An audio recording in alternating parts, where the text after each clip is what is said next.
Today, people have unprecedented access to a variety of cultural and social goods, from music to dining choices. Consumers known as cosmopolitans tend to make consumption choices based on a single geographic area, while consumers known as omnivores tend to sample many different genres. Past theories suggest that cosmopolitans and omnivores have long been similar and even intertwined. Scholars have thought that many cosmopolitans are omnivores, and vice versa.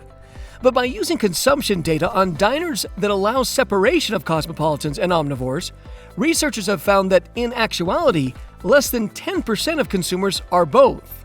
As it turns out, cosmopolitan diners who visit and review restaurants in many different geographical locations don't necessarily sample a wide variety of cuisines.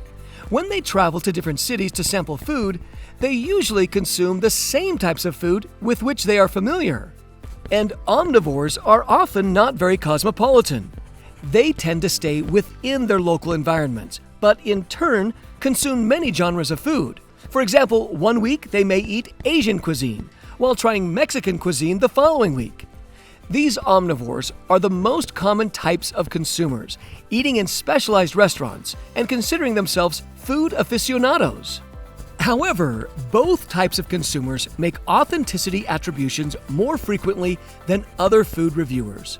Cosmopolitans and omnivores feel that diverse neighborhoods and restaurants heighten their sensitivity to authenticity, suggesting they both intentionally pursue diverse experiences.